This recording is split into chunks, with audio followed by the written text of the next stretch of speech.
Ever wondered why your answers in Exponents and Surds look so much different from the answers in the back of the book? In this video, I'll be explaining the laws of Exponents and Surds and give you some tips and tricks on how to answer future questions you might encounter.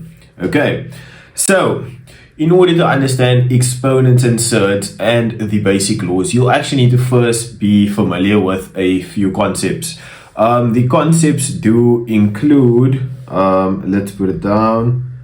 The concepts include the concept of a base. Okay, so we need to understand what a base is, what an exponent is, what a surd is, and within surd we need to understand the index number. Okay, index number. Okay, so in order to understand exponents, like I said, we need to understand these concepts. So what is a base? A base basically holds the exponent. So in a situation where we have a to the x, our base in the situation would be the a value. This would be our base. Okay, it is the variable or the number that holds the exponent, which goes on to the next concept, which is an exponent. An exponent is basically in the top right of a variable or a number. It is how many times the number is multiplied by itself. So if the exponent is 2, it means that it is a times a. If the exponent is 4, it would be a times a times a times a. Okay, next up is the surd. Okay, so within a surd, we once again have a base. So in this surd, our base is the a value. Okay, and our surd is this little weird geometric shape on top of the base. Now, very important is understanding that this is called your index number. Okay, the index number is important because I will be referencing it as the index number when I explain the laws. Okay, so now that we understand the basic concepts, we can move on to the 4 main laws that you would need to know in any upcoming questions that may include exponents. Okay, so let's move on to the 4 basic laws. Let's just type out here 4 basic laws. Okay, the first law is the product rule. Okay, so with all of these rules, it will work with the same base. So in order for any of these laws to work, we need to have the same base in order, well, for it to work. So let's start off with the product rule. So the product rule states that we need to have the same base, and when you multiply the same base, you add the exponents. In this situation, I'm going to use a as my base, and x as this exponent, a as my base, and y as this exponent. So now we can see that we have the same base. Both bases are a. That means we can multiply the 2 bases and add up the exponents. So in this situation, we'd have a x plus y. Quite simple. The next rule is the quotient rule. The quotient rule. The quotient rule is quite similar to the product rule. It's just the reverse. So when you have the same base and you're dividing, then you minus the exponents. So if we have ax divided by ay, we'll be left with ax minus y. What's important with the quotient rule is they can sort of visualize it differently by making it a fraction. So this could also be written as ax over ay, but this is still the same thing. If you recall, a fraction is the numerator divided by the denominator, so we'd still be left with ax minus y. Okay, the next rule is the power rule. The power rule. How does the power rule work? Well, the power rule is basically when you have a base with an exponent to the power of another exponent. In the power rule, you need to multiply the two exponents. So in this situation, we'd have a x multiplied by y, or we could just write this as axy, seeing that they are both variables. Okay, quite straightforward. The next rule is called the radical rule. Look, you don't need to actually know the names of the rules. I'm just giving them names. So the radical rule, we'll just call it the surd rule, just to make it a bit simpler. So for the surd rule, how this works is if you have a base with an exponent and you have a surd over it, what you basically need to do is you need to say the base with its exponent divided by the index number of the surd.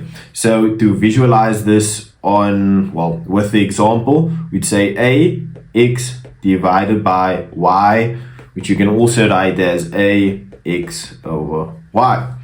Quite straightforward. Okay, so like I said, I'll be giving a tip or trick on how to memorize this better. So I call this the one step back operations method. So one step back operations method.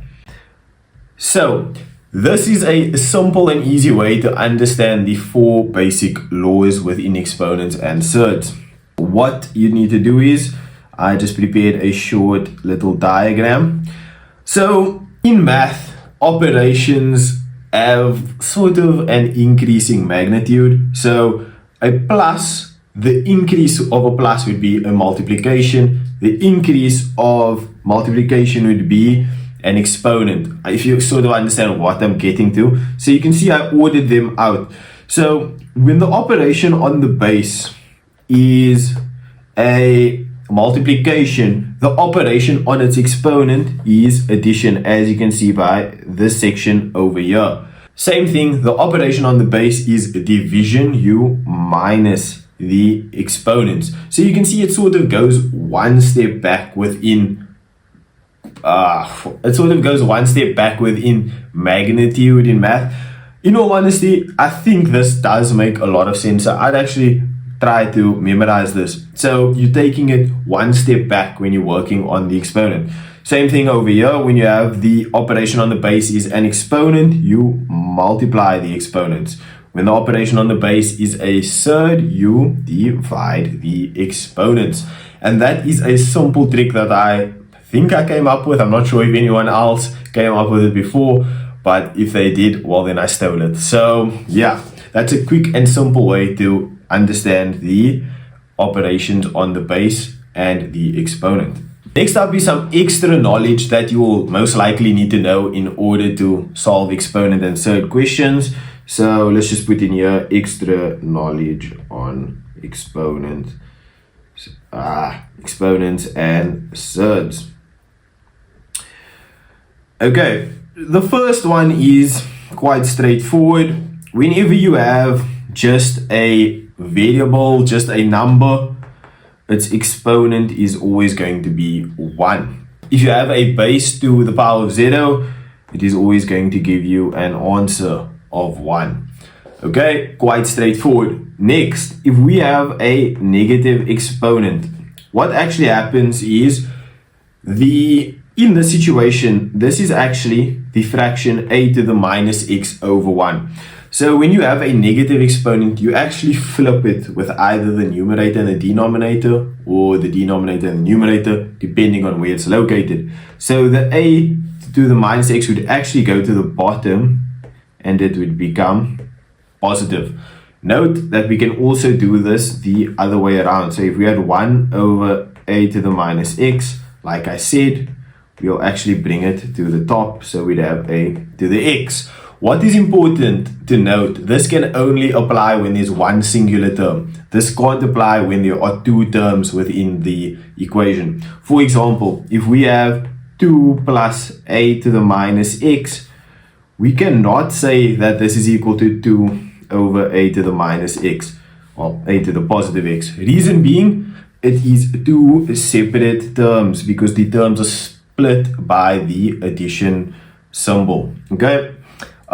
Next up is the distribution of an exponent. So if we have a b within brackets to the power of x, the x gets distributed into both the a as well as the b. Note, once again, this does not apply when there are two terms. For example, if we have a plus b to the power of 2, this does not equal a squared plus b squared. Please, it does not work like that. What this actually equals is a plus b multiplied by a plus b, because remember, an exponent is how many times something is multiplied by itself. So if we have an exponent if we have an exponent of 2, that means that we are multiplying the bracket by itself twice. Okay, next up is the ways in which you can write surds. So a surd can be written as a fraction within the exponent. So this can also be written as a x over y. This can also be written as a x divided by y. This can also be written as, so this is actually a very important step.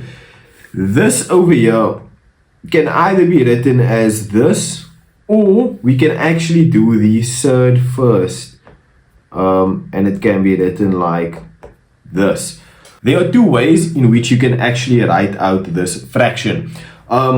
Which one you should pick is totally dependent on the question, but in other videos I will cover questions where you need to pick one or the other. But for now, just understand that it can go both ways. Okay, so just a quick recap on what we've covered. The basic concepts that you need to know: a base, exponent, the surd, and an index number. The laws. So let's cover the laws real quick. So a quick recap on all the laws you need to know for exponents and surds. The product rule. The product rule means when you multiply the same bases, you add up your exponents. The quotient rule is when you divide the same bases, you actually minus the exponents. The power rule is when you have a base with an exponent to a power, you multiply the two powers. The radical rule or the surd rule is when you have an exponent to a surd, you actually say the exponent divided by the surd and you put it over the same base. And then some extra rules that you'll need to know is anything without the power is to the power of 1. Anything to the power of 0 is equal to 1. When you have a negative exponent, it swaps places between the denominator and numerator. However, this only applies when it's one term, aka when there's multiplication throughout. There should be no addition and subtraction signs within. Also, that means the terms are separated and it can't be applied. When you have two variables or numbers within brackets and they are to a power, you distribute the power out. But once again, if there are two terms, you do not distribute. Because, for example, like over here, we have to the power of 2. That means you need to take the two brackets and multiply them by each other. And then once again, another way in which you can write a surd is through a fraction. But the fraction can go either way. Either you do the exponent first or you do the surd first. It's completely dependent on the question.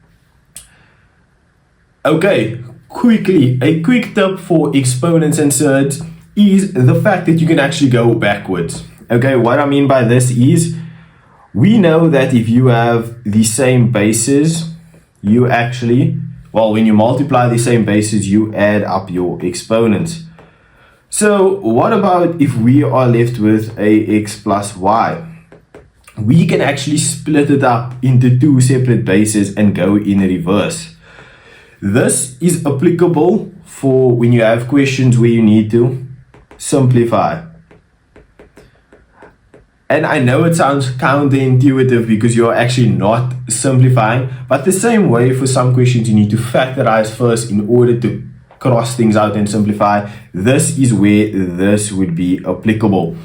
Keep in mind, we will be doing questions on this, not in this video, but there will be questions posted, well, work through questions posted. So just keep this tip in mind. All the laws can be reversed, and it might be beneficial in order for you to actually answer most questions.